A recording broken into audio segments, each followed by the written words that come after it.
சிவகங்கை மாவட்டம் மதுகுப்பட்டியில சமூக விழா நிகழ்ச்சியில பொதுமக்களுக்கும் போலீசாருக்கும் இடையே ஏற்பட்ட மோதல் வன்மையா மாறுச்சு.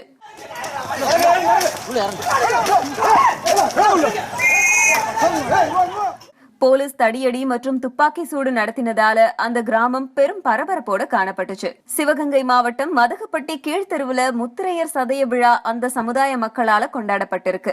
அனுமதியின்றி விழா நடந்தத மதகுப்பட்டி போலீசார் தடுத்து நிறுத்தி பலரை வலுக்கட்டாயமா காவல் நிலையத்திற்கு அழைச்சிட்டு வந்ததால காவல் நிலையத்தை கிராம மக்கள் சுமார் 500க்கும் மேற்பட்டோர் முற்றுகையிட்டு சாலை மறியல்ல ஈடுபட்டாங்க.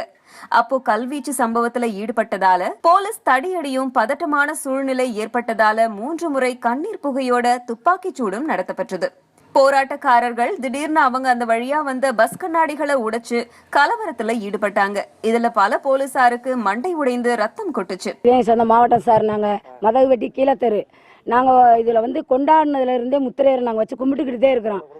நாங்கள் 1500 குடும்பத்துக்கு மேலதே இருக்கிறோம். 2000 தலைக்கட்டுக்கு மேலே மதகுவெட்டி கீழத்தெரு, மேலத்தெரு, சலுவரம், தச்சமுதிப்பட்டி, பற்றை, ஊத்துப்பட்டி, நாங்கள் எல்லாம் ஒரே கிராமந்தேன் இருந்து நாங்கள் கொண்டாடும்போது நாங்கள் இங்கே அனுமதி கேட்டு தான் கொண்டாடினோம். போலீஸ் ஸ்டேஷனில் போய் அனுமதி கேட்டோம். அவங்க ரேடியா கட்டக்கூடாதுன்னு சொல்லிட்டாங்க.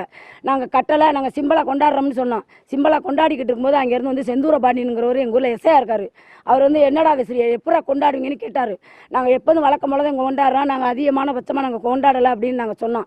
அதுக்கு அவர் சொன்னார், நீ வலை புண்டவன் எப்படா நீ கொண்டாடுவேன், கொண்டாடக்கூடாது, நீ சொல்லு, நீ பேசணும், நீங்கள் ஏன்டா வலை பண்ணி வலையங்கெல்லாம் என்னடா செய்ய முடியும், மைத்த கூட நீங்கள் பிடுங்க முடியாதா, எந்திரான்னு சொன்னாங்க. நீ எப்படா பேசுவீன்னு நாங்கள் எதிர்த்து போராடிட்டோம். ஆணு பொண்ணு எல்லாம் போராடினோன்னு ஸ்டேஷனுக்கு போயிட்டோம். ஸ்டேஷனுக்கு போன உடனே அங்கே ஒரே பிரபலம் ஆகி போயிடுச்சு. அங்கங்கே எங்கள் சாதிக்கார எங்கே இருந்தாங்களோ வந்தாக போனாக பிடிச்சி பிரபலம் ஆயிடுச்சு. பிரபலம் ஆகின உடனே இப்போ எங்கள் ஆம்பளையில ஃபுல்லாக அரெஸ்ட் பண்ணிவிட்டாங்க. எங்களுக்கு கேள்விக்குறியாக இருக்குது. எங்கள் பிள்ளை விட்டு பச்சை பிள்ளையெல்லாம் அரெஸ்ட் பண்ணிட்டாங்க. எங்களுக்கு விடுதலை ஆகணும்.